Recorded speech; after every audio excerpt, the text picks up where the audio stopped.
있습니다. 연일 오세훈 서울시장과 대립각을 세우던 김민석 국무총리가 서울시 역점 사업 중 하나인 감사의 정원 공사 현장을 찾아 문제가 없는지 파악하라고 지시했습니다. 이재명 대통령이 오늘부터 7박 10일간 4개국 순방에 나선 가운데 국민의힘은 용산 대통령실을 찾아 대장동 항소 포기를 규탄했습니다. 김건희 특검이 김건희 여사의 오빠 김진우 씨가 양평 지역 유력 인사 한모 씨에게 급여 등을 준 사실을 수사하면서 김선교 국민의힘 의원과의 연관성을 들여다보고 있습니다. 단독 보도입니다. 시청자 여러분 안녕하십니까? 김민석 국무총리가 연일 오세훈 시장 때리기에 나섰습니다. 김 총리는 오늘은 광화문 광장을 방문했습니다. 오 시장이 추진하는 사업과 관련해 문제가 없는지 법적 검토를 지시했습니다. 오 시장이 역점으로 추진한 종묘 재개발과 한강버스에 이은 직격입니다. 현 국무총리와 서울시장의 충돌은 내년 지방선거를 앞두고 여야 전면전으로 치닫고 있습니다. 먼저 강용호 기자가 보도합니다. 김민석 국무총리가 서울 광화문 광장 한쪽에 마련된 공사 현장을 찾았습니다. 서울시가 추진 중인 감사의 정원 조성 공간을 둘러보기 위해서입니다. 상징국가가 아니라 국가 상징을 이상하게 쌓고. 감사의 정원은 한국전쟁 당시 우리를 도운 22개 우방국에 대한 감사를 전하기 위해 조형물을 설치하는 사업입니다. 이를 두고 일부 시민단체는 역사와 민주주의의 상징인 광화문 광장에 외국 군대를 기념하는 조형물 조성은 부적절하다는 비판을 제기하고 있습니다. 김 총리는 국민들의 뜻을 반영해야 한다며 행정안전부의 법적, 절차적, 내용적 검토를 지시했습니다. 실제로 여기에 밭도로청 조형물이 들어왔을 때 어떻게 생각하실지 지금은 대부분 모르셔서 그런데 좀 걱정도 됩니다. 김병민 서울시 정무부 시장은 유독 오세훈 시장의 역점 사업만 문제 삼는 꼴이라며 총리가 사전 선거운동이라는 비아냥을 감수하는 이유가 무엇인지 이해하기 어렵다고 비판했습니다.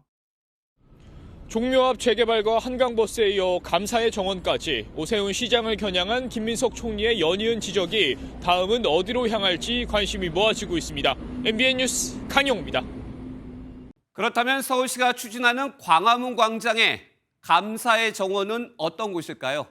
오세훈 서울시장은 한미동맹의 상징이라고 밝혔지만 일부 시민단체는 냉전의 상징이라며 반발하고 있습니다. 이어서 윤기란 기자입니다. 지난 2월부터 서울시가 추진하고 있는 광화문 광장 감사의 정원 입체 조감도입니다. 땅 위에서는 군 의장대를 상징하는 수직 빛 기둥이 하늘로 뻗어오르고 지하엔 6.25 전쟁 참전국 22개 나라를 기리는 미디어 월이 설치됩니다. 내년 4월까지 마무리 짓겠다는 목표입니다. 오세훈 서울시장은 이곳을 한미동맹의 상징적인 공간으로 만들겠다고 밝힌 바 있습니다.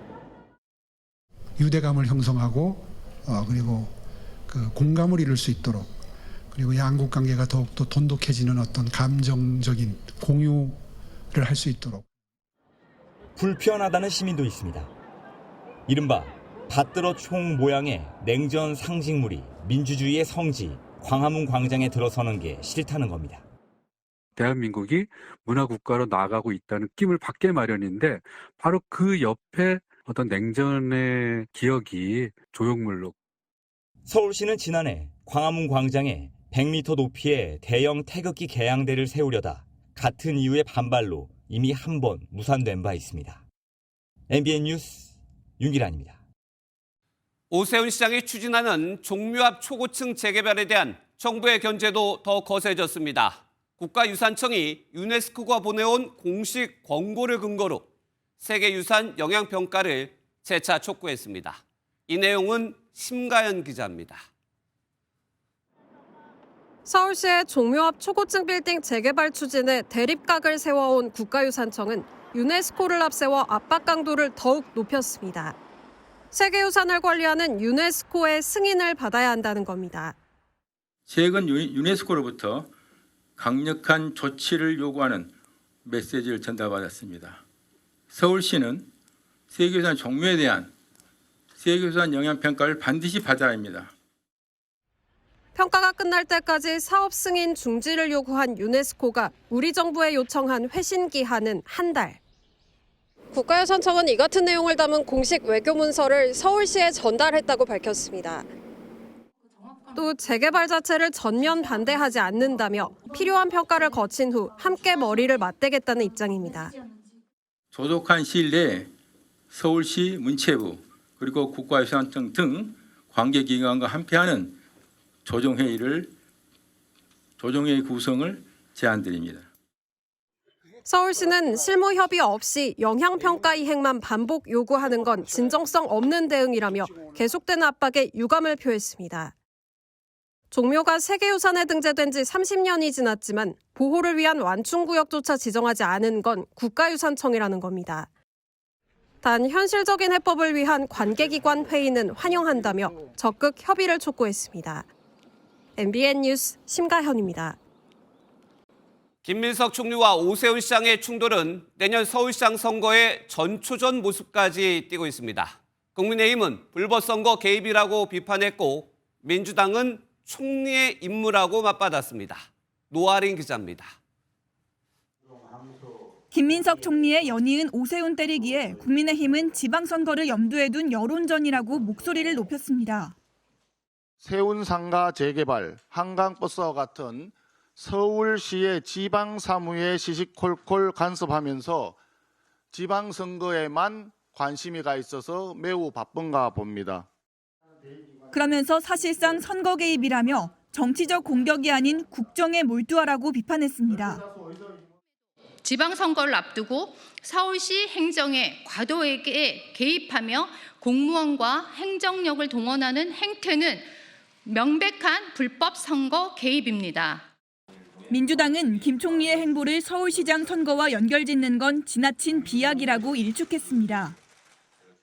안전이 위협받는 또 예상되는 그런 곳에 현장 점검을 하는 것은 정부와 국무총리의 당연한 임무입니다.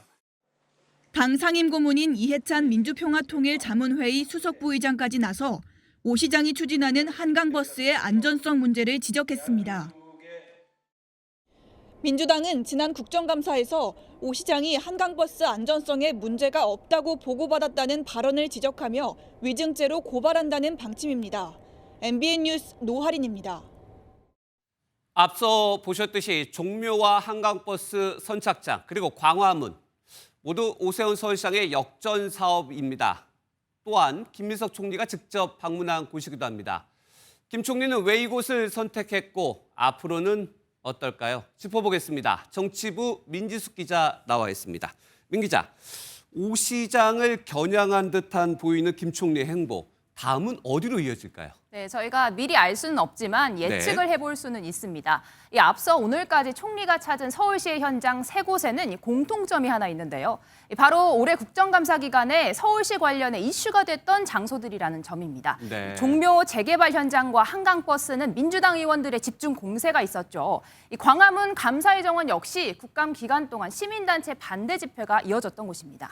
그럼 그 세 곳 말고 다른 곳도 있습니까? 네, 이 서울시 국정감사 당일에 한 여당 의원이 한 발언이 있습니다. 이때 10가지가 넘는 서울시정의 문제를 꼬집었는데 이 리스트가 한번 힌트가 될 수 있을 것 같습니다. 먼저 지난 주말에 방문한 한강버스가 있고요. 네. 오세훈 시장이 용산 공원에 짓겠다고 한 이승만 기념관 건립 사업이 있습니다. 여기에 자본 잠식 상태인 세빛 둥둥섬 이름도 등장을 하는데 이 국정감사 후속 조치를 점검 중인 김민석 총리가 추가로 이런 장소들을 찾을 가능성이 있어 보입니다. 네, 민 기자가 예측이 됐는데 김 총리의 행보 또 지켜봐야 되겠네요. 그렇다면 내년 서울시장 전초전이다 이런 얘기도 나오고 있습니다. 그런데 김 총리 입장이 궁금한데 어떻습니까? 네, 김민석 총리 일찌감치 서울시장 출마 뜻이 없다라고 밝힌 적이 있었는데요. 예. 이 오늘 MBN 취재 결과에서 오늘 아침에도 이 김 총리 간부와의 비공개 회의에서 본인은 시장 선거 나갈 뜻이 없다 이렇게 확고하게 밝혔습니다.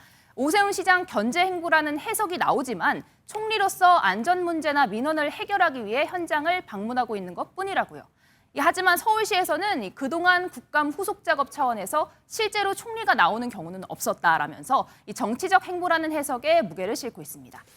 총리는 직접 아니라고는 하지만 해석은 다양하게 나오고 있어요. 그럴 가능성도 있지 않을까요? 네, 오세훈 현 시장을 이길 만한 여권에 이 강력한 후보가 없기 때문에 이런 해석 이어지고 있습니다. 김 총리가 결국에는 이 총대를 매게 될 수도 있다는 겁니다. 여론조사에서 여권 후보 가운데 선두를 달리고 있는 만큼 선거에 임박해서 여권의 호출을 받을 가능성 배제할 수 없다는 거죠. 이런 구도에서 여당에서 후보로 꼽히는 박주민, 전현희, 서영교 의원 등은 연일 이 한강버스 이슈를 더 키우고 있고요. 오늘 이해찬 전 총리도 한강버스 사고를 직접 언급하면서 정부와 여당의 이 당 원로까지 오세훈 시장 때리기 총공세에 나선 모양새입니다. 네, 오늘 얘기는 여기까지 듣겠습니다. 정치부 민지숙 기자였습니다.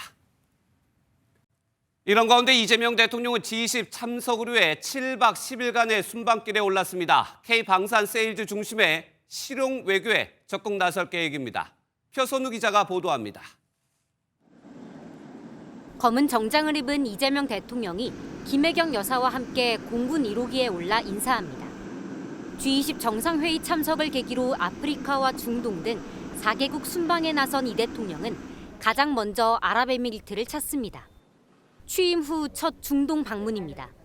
우리 시간으로 오후 늦게 아부다비에 도착하는 이 대통령은 현충원 방문을 시작으로 정상회담, 비즈니스 라운드 테이블 일정 등을 소화합니다. 방산 세일즈에도 공을 들일 것으로 보입니다.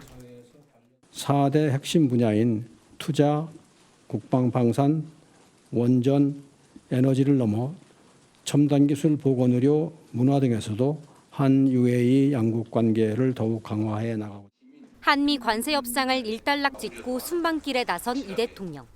대통령실 관계자는 올해의 다자 외교 마무리라며 글로벌적으로 국익을 다변화하는 데 의미가 있다고 설명했습니다.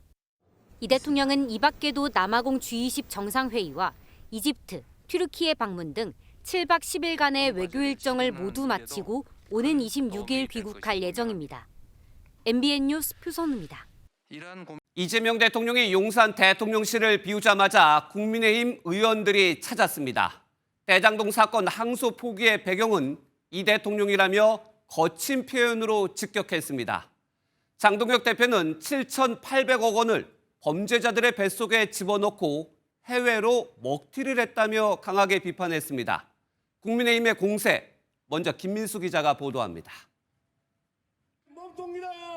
용산 대통령실 앞에 국민의힘 지도부를 포함한 의원 40여 명이 집결했습니다. 검찰의 항소 포기 뒷배에는 이재명 대통령이 있다며 진상규명을 촉구했습니다. 김남배 항소 포기 이재명이 멍청이다. 7,800억을 범죄자들의 뱃속에 집어넣어놓고 이재명 대통령은 오늘 1호기를 타고 해외로 먹튀를 하겠다고 합니다. 순방을 마치고 돌아오는 이 대통령을 기다리는 건 국정조사와 특검뿐이라고 경고했습니다. 대장동 의원 1심 판결문에 400여호나 이론이 거론되고 있는 대장동의 몸통 그 자체 그 사람이 누구겠습니까? 정의당도 검찰의 항소 포기 경위에 대해 국민 앞에 진상을 명확히 밝히는 것이 급선무라며 비판에 가세했습니다. 여야 모두 국정조사를 주장하는 가운데 여야 원내대표는 내일 만나 대장동 국정조사 관련 내용과 방식 등을 논의할 예정입니다. MBN 뉴스 김민수입니다. 실제 대장동 민간업자들의 개발 수익의 현금화 우려가 커졌습니다. 남욱 변호사가 최근 강남 부동산을 500억 원에 내놨는데 거래가 이루어지면 차익만 200억 원입니다. 정명각 회계사의 강남 신사동 빌딩도 100억 원 이상 오른 것으로 전해졌습니다. 이어서 조일호 기자입니다. 서울 강남에 있는 1,200제곱미터 넓이 주차장 부지입니다. 남욱 변호사가 대표를 지낸 업체 소유로 지난 2022년 성남도시개발공사가 신청한 처분금지 가처분이 걸려 있었는데 현재는 풀려 있습니다. 해당 부지는 지난주 한 부동산 중개업소에 500억 원의 매물로 등록됐습니다. 실제 거래가 성사된다면 차익은 200억 원에 달할 것으로 보입니다. 네, 올라와 있습니다. 500억으로 되어 있는데요. 그렇게 많이 오지는 않습니다. 남 변호사는 최근 청담동에 있는 5층 건물을 포함한 재산에 걸린 가압류를 풀지 않으면 국가배상을 청구하겠다고 밝힌 것으로도 전해졌습니다.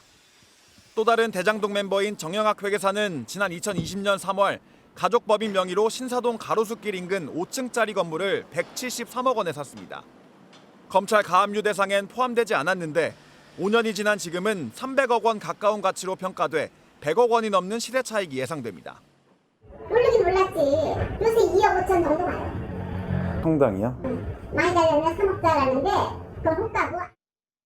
검찰의 항소 포기로 추징금 0원이 사실상 확정된 남 변호사와 정 회계사가 수익 확보에 나서도 막을 방법이 마땅치 않다는 우려가 나옵니다. MBN 뉴스 조희로입니다. 반면 법무부는 검사장 징계 방안을 검토하고 있습니다. 정성호 법무장관은 관련해서 좋은 방법을 고민 중이라고 밝혔습니다. 징계 가능성이 커지면서 대장동 항소 포기에 반발했던 지검장들도 잇따라 사의를 표명했습니다. 박은채 기자입니다. 항소 포기에 반발한 검사장 18명을 평검사로 보직 변경하는 안에 대해 정성호 법무부 장관은 추진할 수도 있다는 뜻을 밝혔습니다. 지금 가장 중요한 거는 빨리 국민들을 위해서 우리 법무나 검찰이 안정되는 게 가장 중요한데 어떤 것이 좋은 방법인지 고민을 많이 하고 있습니다. 법무부 일각에서는 검사의 직급은 검찰총장과 검사로 구분돼 검사장을 평검사급 보직으로 보내도 강등이나 징계가 아니라는 해석도 나옵니다.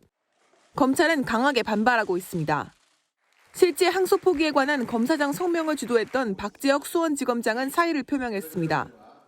집단 성명에 참여하지 않았던 송강 광주고검장도 사의를 표명했습니다. 노만석 전 대행의 동기로 공개 움직임을 자제한 것으로 풀이됐는데 항명 차원이라는 반응입니다. 검찰을 이끌 구자연 검찰총장 직무대행은 정성호 법무장관과 1시간 면담했지만 말을 아꼈습니다.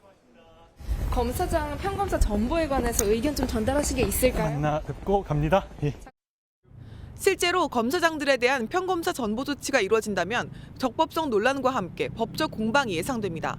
아울러 성명문에 이름을 올린 다른 검사장들의 사의도 잇따를 걸로 보입니다. MBN 뉴스 박은채입니다.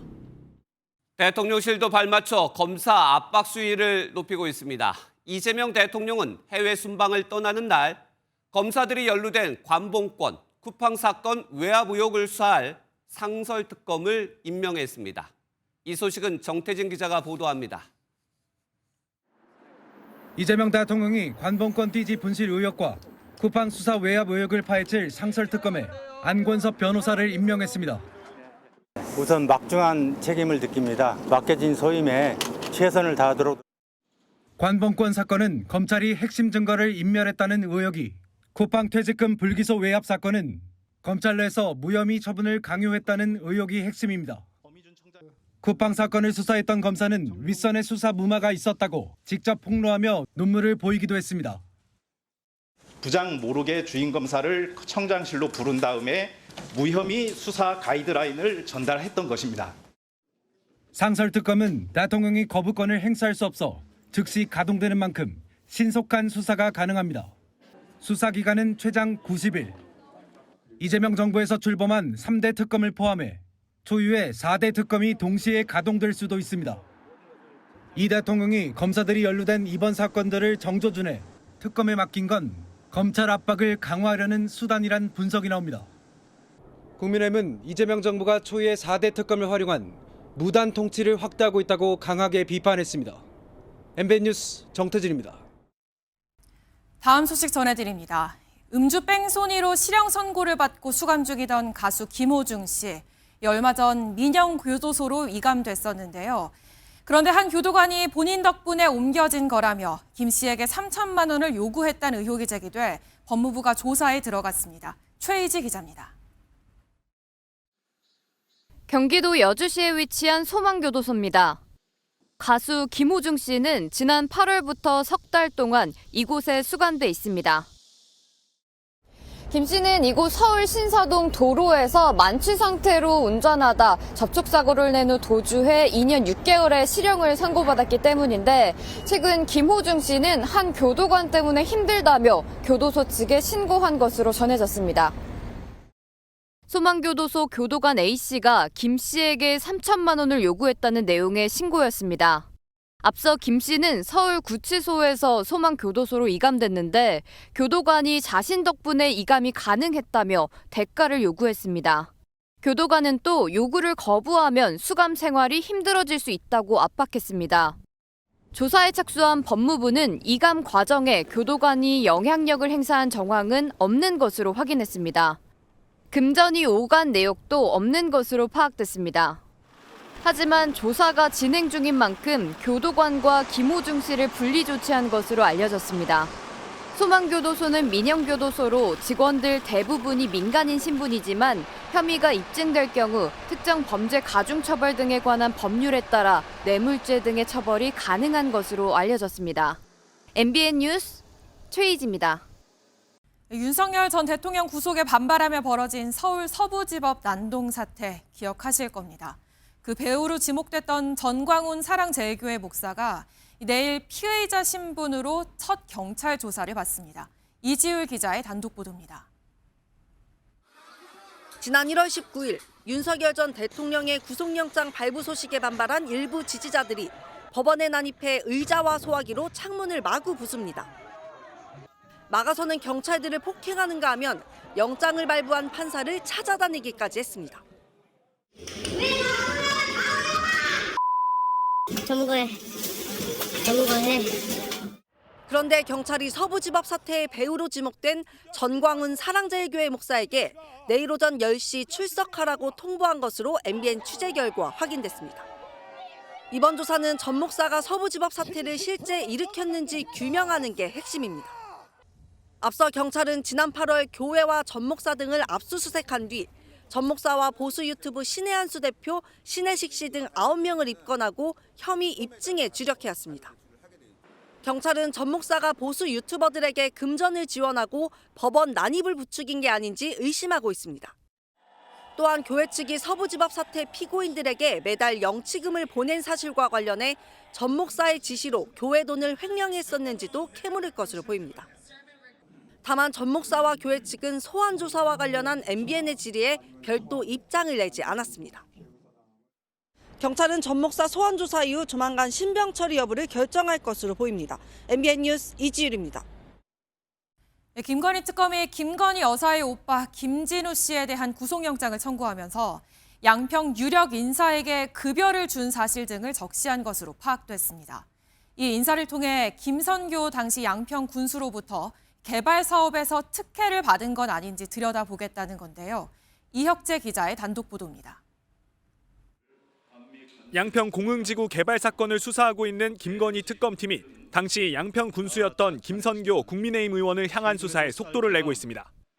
지난 14일 특검팀은 김건희 여사의 오빠인 김진우 씨에게 업무상 횡령, 국고 손실죄 등에 대한 혐의로 구속영장을 청구했습니다.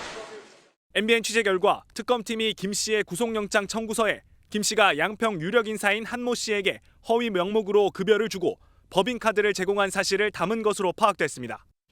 특검팀은 영장 청구서에 김진우 씨가 해당 인물과 김건희 일가의 또 다른 측근 김충식 씨를 통해 김 의원에게 접근한 뒤 특혜를 받았다고도 적은 것으로 전해졌습니다. 특검팀은 한 씨에 대한 조사는 이미 마쳤고 김 씨 조사에서도 한 씨 등과의 관계를 캐물은 상황입니다. 김성교 의원은 김 여사 일가가 양평 공흥지구에 개발 사업을 진행할 당시 개발 부담금을 면제해주는 등 특혜를 줬다는 의혹을 부인해왔습니다. 당시 담당 공무원 3명이 1심에서 모두 무죄를 선고받았다는 사실을 말씀드리며 재판을 통해 곧 모든 진실이 밝혀지리라 확신합니다. 특검팀은 김 의원이 당시 개발 사업의 결정권자 위치에 있었던 만큼 오는 21일 오전 10시 피의자 신분으로 불러 조사할 방침입니다. MBN 뉴스 이혁재입니다. 그런가 하면 법원에선 계엄의 밤에 대한 또 다른 증언이 나왔습니다. 최상목 전 경제부총리는 계엄 선포 직전 절대 안 된다고 만류했지만 윤석열 전 대통령이 돌이킬 수 없다고 했다고 증언했습니다. 최 전 부총리는 또 한덕수 전 국무총리가 계엄에 반대하는 모습을 보지는 못했다고도 했습니다. 김태희 기자입니다. 한덕수 전 국무총리의 내란 방조 혐의 재판에 최상목 전 경제부총리가 증인으로 출석했습니다. 최 전 부총리는 지난해 12월 3일 계엄 선포 직전 국가 신인도 추락과 경제 붕괴 우려를 이유로 윤석열 전 대통령의 계엄 선포를 만료했지만 받아들여지지 않았다고 말했습니다. 대통령으로서 결정을 한 거다. 그다음에 지금 이제 준비가 뭐 다 되어 있기 때문에 이제 돌이킬 수 없다. 뭐 이런 취지의 말씀을 하셨던 것 같습니다. 또 한덕수 전 총리가 계엄에 반대한 걸 보지 못했다고 증언했습니다. 피고인이 대통령에게 그 반대한다는 의사를 표명하는 것을 보신 기억이 있습니까? 제가 있는 사이에서 뭐 정확히 그런 기억은 없습니다.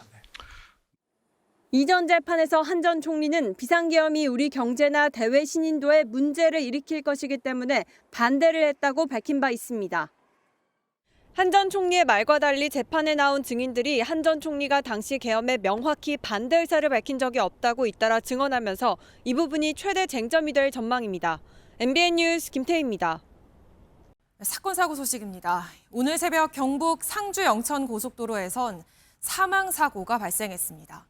유조차와 화물차 등 13대가 연쇄 추돌하면서 2명이 숨지고 4명이 다쳤습니다. 심우영 기자입니다. 뒤엉킨 차량 사이에서 시뻘건 화염이 치솟습니다. 소방관들이 진화에 나서지만 불길은 좀처럼 잡히지 않습니다. 불에 탄 차들은 뼈대만 남거나 녹아내렸습니다. 상주 영천고속도로 신영나들목 인근에서 사고가 난 건 오늘 오전 3시 12분쯤. 경찰은 유조차와 트레일러가 추돌한 뒤 트레일러에 실린 철제빔이 떨어지면서 연쇄 사고가 난 것으로 보고 있습니다. 뒤따르던 차량과 반대 차로의 차량 등 모두 13대가 충돌해 2명이 사망하고 4명이 다쳐 병원으로 이송됐습니다. 탱크러리가 앞서가던 25톤 화물차는 추돌해갖고 올라오고 낙하물에 차량들이 파손된 앞서가는 차 HB차 늦게 봤대요. 사고가 난 유조차에서 유출된 기름이 인근 농로로 흘러들었는데요. 환경오염이 우려되자 관할 지자체가 흡착제를 이용해 긴급 방제 작업을 벌였습니다. 300~400m 정도 오일이 유출이 돼 있는 상태인데 공공수역으로 유출되지는 않았지만 지금 차단해서 오일 회수 작업을 하고 있습니다. 사고 여파로 고속도로 양방향이 12시간 넘게 통제돼 운전자들이 큰 불편을 겪었습니다. 경찰은 유조차 운전자를 상대로 정확한 사고 원인을 조사하고 있습니다. MBN 뉴스 심우영입니다. 제주도 해변에선 또 마약이 발견됐습니다. 2달 새 벌써 13번째 발견인데요. 수사 당국은 마약이 먼 바다에서 해류를 타고 제주까지 온 게 아닌지 의심하고 있습니다. KCTV 김경인 기자가 보도합니다. 335 조를 이룬 해경이 갯바위 사이를 걸어다니며 바위 틈까지 꼼꼼히 살핍니다. 제주 해안가에서 차봉지로 위장한 마약류가 발견되면서 합동수색이 이루어지는 현장입니다. 해경과 육경, 군 등 600여 명이 투입됐습니다. 그러니까 육안으로 보기 좀 힘든 부분에 대해서는 실제로 그 주변에 가서 확인하고 그렇게 하고 있습니다. 지난 9월 말부터 제주 해안에서 차포장 형태 마약류가 발견된 건 벌써 13차례. 밀봉된 차봉지 일부가 물에 젖은 상태로 발견되면서 오랜 기간 바다 위를 표류하다 해류를 따라 밀려왔을 가능성도 나오고 있습니다. 행정 인력을 한 번 투입해서 볼 게 아니고 조금씩 이제 해안가 순찰을 진행하는 걸로 지금 계획하고 있습니다. 한 달 넘게 이어진 수사에도 유입 경로 등이 파악되지 않으면서 제주도도 대책 마련에 나섰습니다. 단순한 유입 문제로 끝나면 좋은데 저희가 조직과 인력을 투입을 해서 최대한 방어를 해야 되는 상황이 있습니다. 유기적으로 움직일 수 있는 협력 시스템이 필요합니다. 일반 도민이나 관광객들에게도 의심물체를 발견하면 즉시 신고하는 캠페인을 집중 전개하기로 했습니다. KCTV 뉴스 김경임입니다. 아파트에 이어 결혼도 그들만의 리그가 되는 걸까요? 평당 1억 원을 넘는 고가 아파트에서 단지 내에서 사돈을 맺으려는 입주민이 늘면서 아파트 이름을 딴 결혼정보 회사까지 등장했습니다. 비슷한 조건의 사람들끼리 만나겠다는 건데 여러분은 어떻게 생각하십니까? 배준우 기자입니다. 서울 송파구의 9,500세대 신축 아파트. 단지 내 상가 한편에 좋은 사람 만나 결혼하세요라는 문구가 눈에 띕니다. 지난 6월 문을 연 한 결혼정보회사로 아파트 단지명을 그대로 가져다 썼습니다. 주 타깃은 입주민들. 전용 84제곱미터가 30억 원이 넘어서는 등 아파트 값이 뛰자 같은 단지 안에서 사돈을 구하려는 부모들을 노린 겁니다. 이사장님께서 직접 이제 단지 내 거주하시다 보니까 아밤에 이렇게 여기 지분 아니면 압구정동 반포 쪽에서 저한테도 연락이 되게 많이 오더라고요. 가입비 100만 원에 서로의 나이, 학력, 재산 규모에 대한 선호에 따라 만남이 이루어집니다. 입소문을 타며 정식 회원을 받은 지 3개월 만에 200명 넘게 가입했고 소문이 퍼지면서 둔촌동 등 다른 강남권 주민들에게서도 연락이 오고 있습니다. 가입자의 3분의 2는 헬리오시티 입주민이며 나머지 3분의 1은 인근 단지 입주민인 것으로 전해졌습니다. 평당 2억 원이 넘는 반포동 신축 아파트와 도곡동 주상복합 등 다른 강남 고가 아파트들에서도 입주민 결혼 모임이 늘고 있습니다. 계기를 만들어주니까 좋은 인연을 만나서 결혼도 하고 이러면 좋죠. 우리가 사실 요즘은 중매라는 게 어렵잖아요. 누리꾼들 사이에선 비슷한 환경끼리 결혼하는 걸 탓할 수 없다는 의견이 있지만 사는 동네가 계급이다, 사랑보다 조건이냐는 비판의 목소리도 이어집니다. MBN 뉴스 배준우입니다. 오늘 아침 기온이 뚝 떨어지면서 이 목도리에 장갑까지 꺼내신 분들도 계실 텐데요. 내일은 더 춥다고 합니다. 체감 온도가 영하 10도를 밑도는 곳도 있다고 하니 따뜻한 옷차림 신경 쓰셔야겠습니다. 강세현 기자가 보도합니다. 동이 트기 전 이른 출근길. 패딩을 입은 시민들이 종종걸음으로 거리를 걷습니다. 오늘 서울 최저 기온은 3도. 바람까지 불며 체감 온도는 영하 1도까지 떨어졌습니다. 그러니까 엄마 핫팩 챙겨주시고 그리고 옷도 패딩 두꺼운 거 입고 와라고 하시고 이제 진짜 겨울이 왔다는 생각이 드는 것 같아요. 추위는 낮에도 이어졌습니다. 서울은 어제 낮 기온이 20도 가까이 올라 가벼운 옷차림도 괜찮았지만 오늘은 두꺼운 옷 속에 몸을 숨겨야 했습니다. 오늘 서울의 최고 기온인 9.7도를 기록한 시간은 밤 12시였습니다. 북쪽에서 차가운 공기가 내려오며 한낮의 기온이 밤보다 더 낮았습니다. 찬 공기의 영향은 내일 절정에 달하겠습니다. 서울은 영하 3도로 관측소 기준으로 첫 영하권에 들어가겠고 파주와 제천은 영하 7도까지 내려가겠습니다. 충북과 경북, 강원도 내륙 지방엔 한파특보가 발표됐는데 일부 지역은 체감온도가 영하 10도 아래로 내려갈 것으로 보입니다. 전라권은 1cm 안팎, 제주도 산지엔 최대 5cm의 눈이 내릴 수도 있습니다. 북서쪽에서 남하하는 찬 공기와 상대적으로 따뜻한 서해상의 기온 차이로 인해 형성된 구름의 영향으로 충남, 전라, 서해안은 화요일까지, 제주도는 수요일까지 비 또는 눈이 내리겠습니다. 새벽 시간 도로에 빙판이 생길 수도 있는 만큼 운전에 각별히 주의해야 합니다. MBN 뉴스 강세현입니다. 보신 것처럼 이렇게 날씨가 제법 추워졌는데도 모기와의 전쟁은 끝나지 않고 있습니다. 오히려 따뜻한 실내로 숨어든 모기들이 활개를 치고 있는데요. 신혜진 기자가 보도합니다. 올해 89살인 하영업 할아버지는 요즘 밤마다 잠을 설치고 있습니다. 찬바람이 불면 사라질 줄 알았던 가을 모기가 좀처럼 줄지 않고 있기 때문입니다. 겨울 되면 다 없어졌는데 지금은 좀 날씨가 그런 거 같은 거 자고 모기들이 와갖고 지금 엘리베이터 안에도 모기가 가끔. 바깥 기온이 떨어지더라도 실내 온도가 13도 이상 유지되면 모기의 흡혈 활동이 가능합니다. 가을철에는 일교차가 커지면서 모기가 상대적으로 따뜻한 실내로 몰리게 되고 피해를 입는 경우도 더 잦습니다.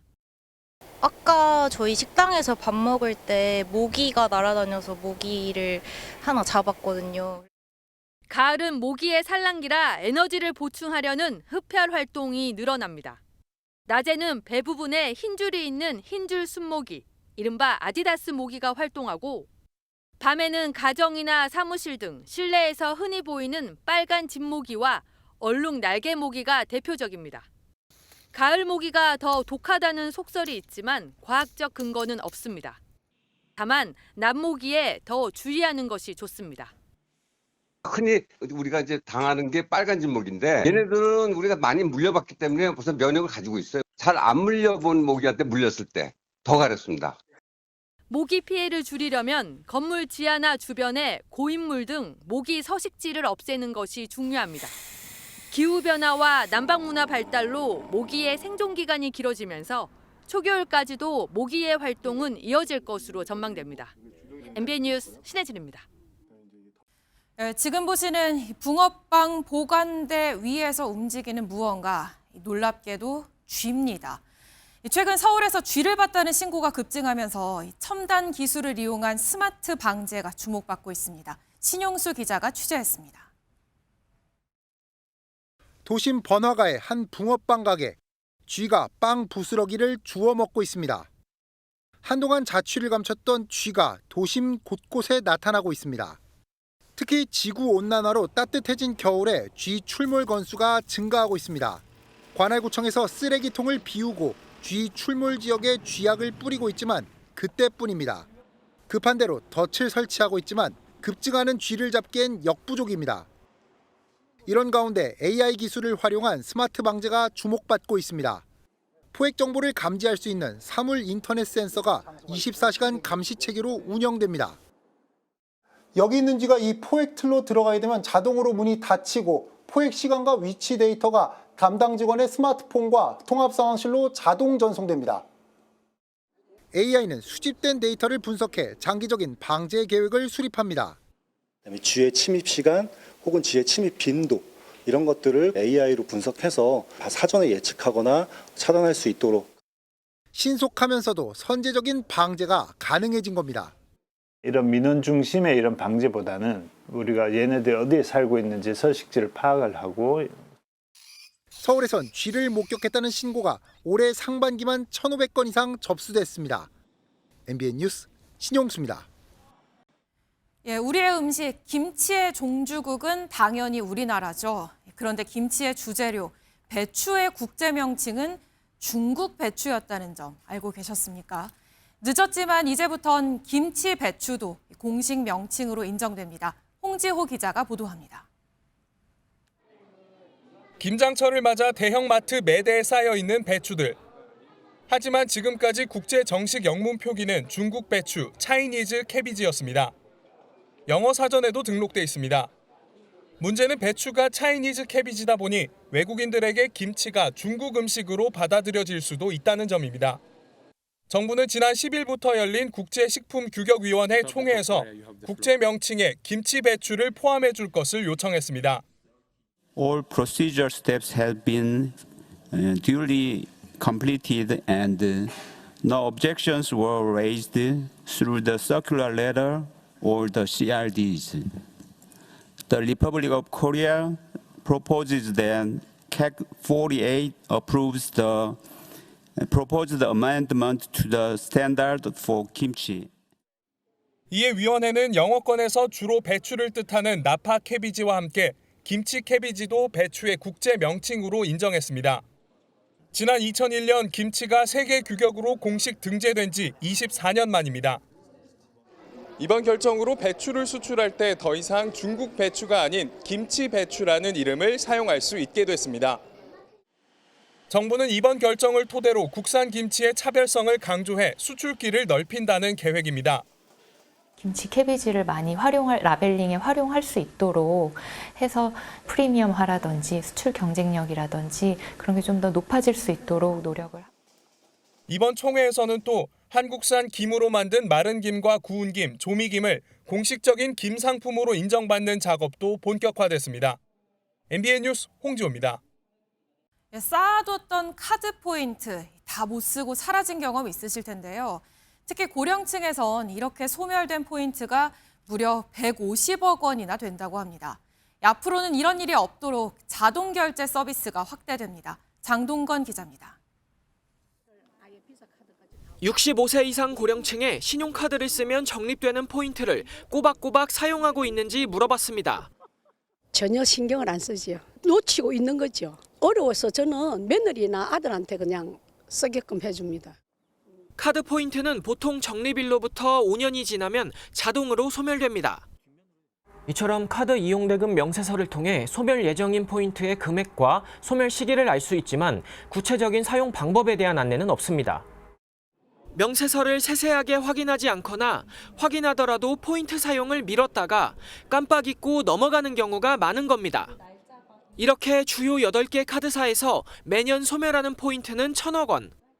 그중 포인트 소멸률이 가장 높은 고령층이 놓친 포인트는 지난해 150억 원으로 2020년보다 39%가량 늘었습니다. 소비자 권익이 침해된다는 지적이 나오자 카드업계는 포인트 자동 사용 서비스를 확대 도입하기로 했습니다. 미리 설정해둔 금액만큼 카드 포인트에서 우선 결제되는 건데 고령층은 별도 신청 없이도 자동으로 사용됩니다. 네, 이익이 그냥 소멸되지 않고 그게 다 반영될 수 있으니까 그 좋은 일이죠. 카드사들은 올해 말부터 자동 사용 서비스를 순차적으로 시행하고 포인트 소멸 예정 안내도 강화할 방침입니다. MBN 뉴스 장동건입니다. 이자율 연 2만%, 법정이자의 1,000배가 넘는 살인적 이자로 거액을 챙긴 불법 사금융 조직이 적발됐습니다. 나체 사진까지 찍어 협박을 하는 등 수법도 악질적이었습니다. 장진철 기자가 보도합니다. 경찰이 한 아파트 안으로 들이닥칩니다. 지금 대법원 위반으로 체포영장에 체포하는 거야? 도망치려는 총책과 은행에서는 인출책이 잇따라 검거됩니다. 불법 사금융 세계 조직 일당 46명이 경찰에 붙잡혔습니다. 이들은 급전이 필요한 서민을 상대로 오전에 45만 원을 빌려준 뒤 오후에 75만 원을 갚도록 했습니다. 최대 24,000% 이자를 적용해 6개월 동안 22억 원을 빌려준 뒤 이자만 35억 원을 챙겼습니다. 상환이 지연되면 가족과 회사 등에 전화하고 나체 사진까지 찍어 협박한 것으로 드러났습니다. 하루 이틀 사정 받으시면 적당히 해야지. 진짜로 아침에 사무실 문 열 때 가갖고 그냥 하루 종일 앉아있기 전에. 확인된 피해자만 1,200여 명. 압박을 견디지 못해 극단적 선택을 시도하거나 가정이 파탄나기도 했습니다. 이들은 이런 원룸과 아파트를 사무실로 사용했는데 경찰의 추적을 피하기 위해 1년에 두세 차례씩 사무실을 옮겨왔습니다. 서민들에게 뜯어낸 돈은 유흥비로 탕진하거나 외제차를 구매하는 데 썼습니다. 경찰은 범죄 수익금 6억 3천만 원을 압수했습니다. MBN 뉴스 장진철입니다.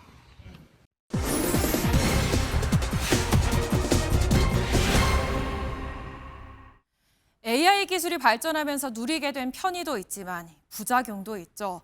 딥페이크로 만든 가상 음란물도 그중 하나일 텐데요.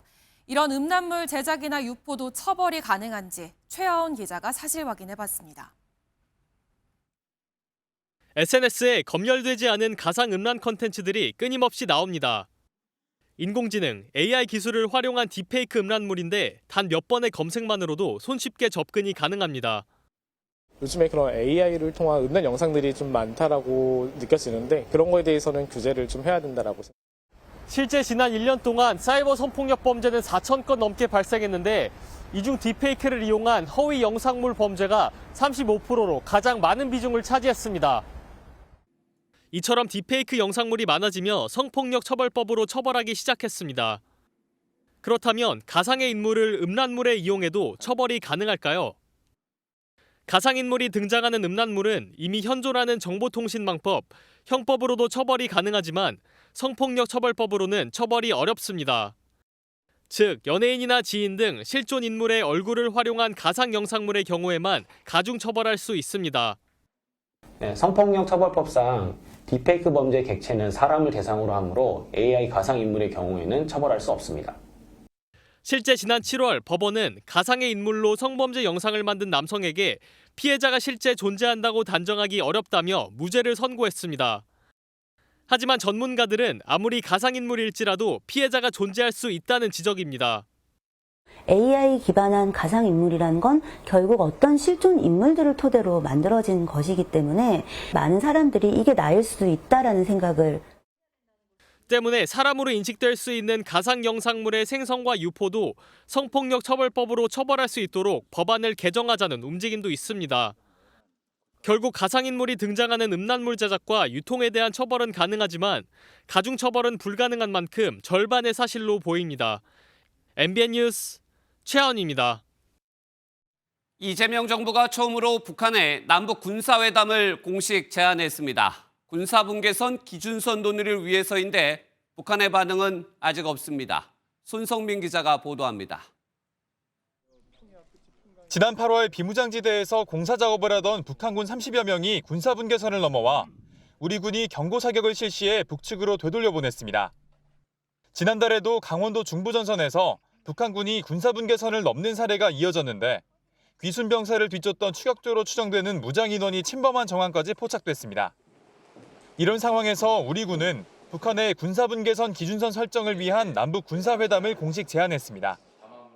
남북 군사당국 회담을 개최하여 군사분계선의 기준선 설정에 대해 논의할 것을 공식적으로 제안합니다. 국방부는 군사분계선 인식 차이가 반복되는 배경으로 표지판에 관리 부재를 지목했습니다. 국방부 관계자는 정전협정 체결 직후 설치된 표지판들은 1973년 보수 과정에서 북한군의 총격으로 작업이 중단된 뒤 현재까지 상당수가 유실 훼손된 상태라고 밝혔습니다. 그러면서 이러한 기준 혼선이 북한군의 월선과 오해를 부르는 만큼 회담을 통해 기준선을 명확히 할 필요가 있다고 강조했습니다. 다만 모든 침범 사례가 실수란 뜻은 아니며 의도성 여부는 별도 분석이 필요하다고 선을 그었습니다. 국방부는 회담 일정과 장소는 판문점을 통해 협의할 수 있다며 한반도 긴장 완화와 군사적 신뢰 회복을 위한 북측의 빠른 호응을 기대한다고 강조했습니다.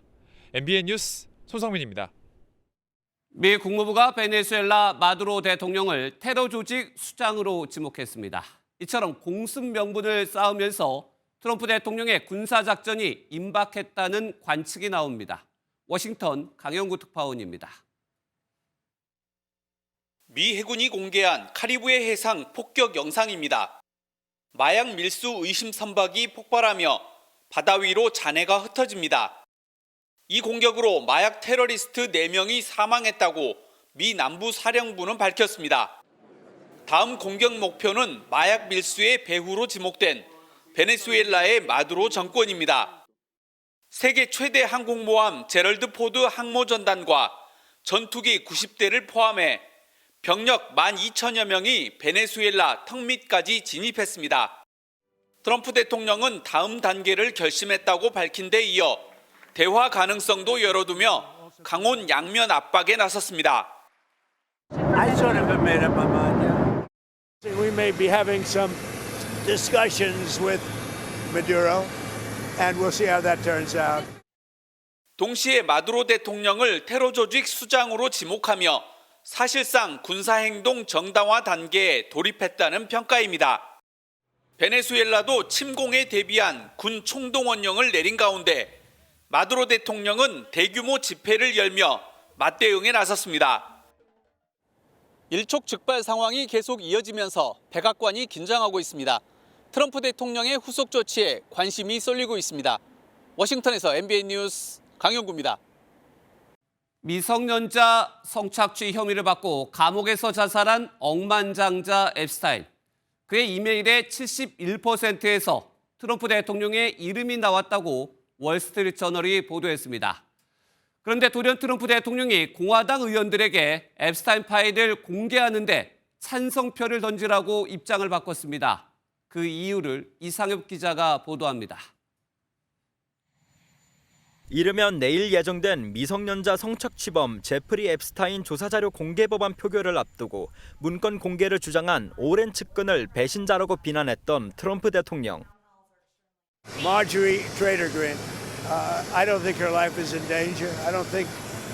Frankly, I don't think anybody cares about her. 돌연 트럼프 대통령은 숨길 게 없다며 공화당 하원 의원들은 찬성표를 던지라고 입장을 바꿨습니다. 반대표 모으기에 안간힘을 썼지만 공화당 이탈표가 쏟아질 거라는 관측이 나오자 정변 돌파에 나선 걸로 보입니다. 상황은 녹록치 않습니다. 지난 12일 미국 의회가 공개한 앱스타인이 지인들과 주고받은 이메일 2324건에서 트럼프 대통령 이름이 1670건 언급됐다는 보도가 나온 겁니다. 특히 지난 2016년 트럼프 대통령이 처음 당선된 뒤 언급 빈도가 급증했습니다.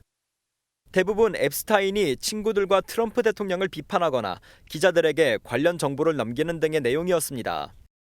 트럼프 대통령이 앱스타인의 범행에 가담했다는 내용은 없었지만 조사 자료 전체가 공개되면 정치적 타격이 불가피할 거란 전망이 나옵니다. 앱스타인 문제를 두고 지지층마저 분열되는 양상을 보이는 가운데 내년 중간 선거에 영향을 줄 거란 관측마저 제기되고 있습니다. MBN 뉴스 이상엽입니다. 1,500억 원대 보석을 도난당한 파리 루브르 박물관이 또다시 보안 허점을 드러냈습니다. 이번엔 틱토커들이 모나리자 작품 옆에 자신들의 그림을 버젓이 걸어두고 빠져나갔는데요. 이동현 기자가 보도합니다. 한 남성이 벽면에 그림 한 점을 걸더니 웃으며 인증샷을 찍습니다. 그림이 걸린 곳 다름 아닌 루브르 박물관 모나리자 그림 옆입니다.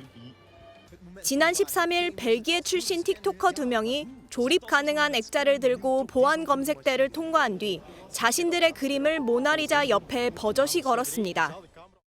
1,500억 원 상당의 도난 사건으로 전 세계가 발칵 뒤집힌 지 한 달도 지나지 않아 루브르가 또 한 번 뚫린 겁니다.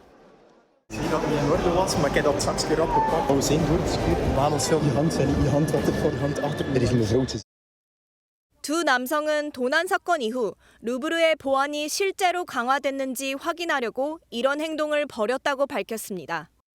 모든 과정은 SNS에 공개됐습니다.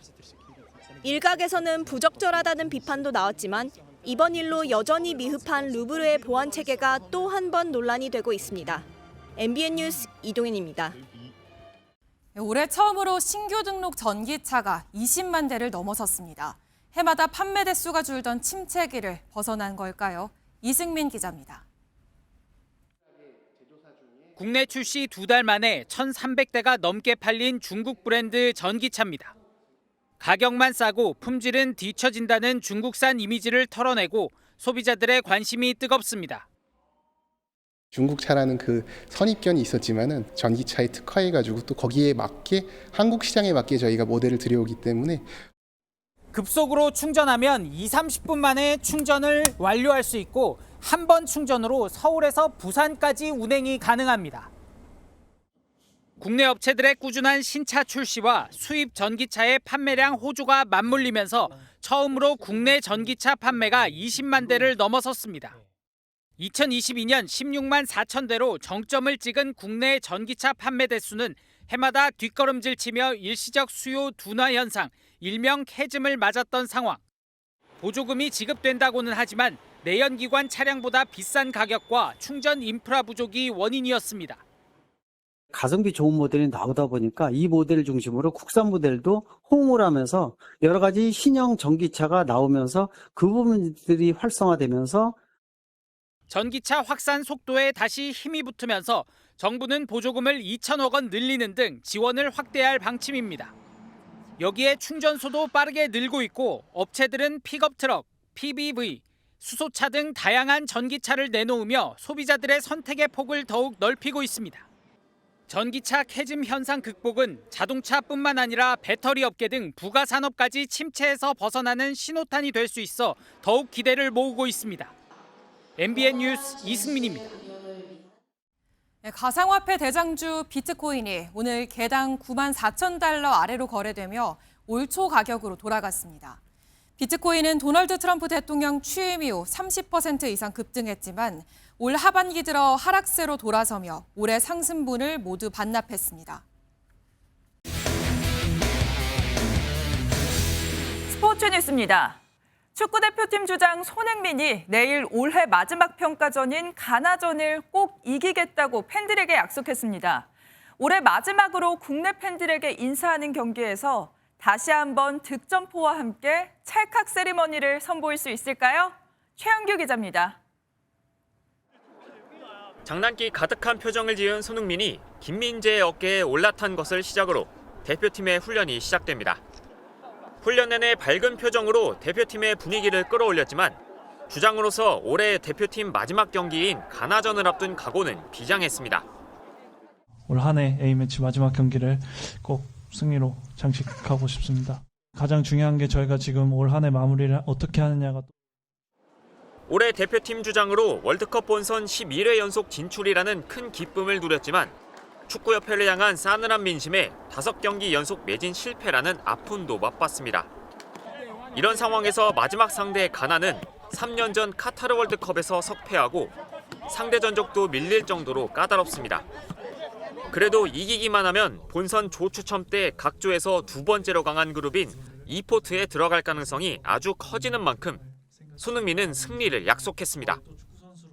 포트2가 어떻게 보면 저희한테 가장 중요하고 또 그거에 대해서 숨길 필요는 없다라고 생각을 하기 때문에 저희가 분명히 승리를 위해서 최선을 다해야 할.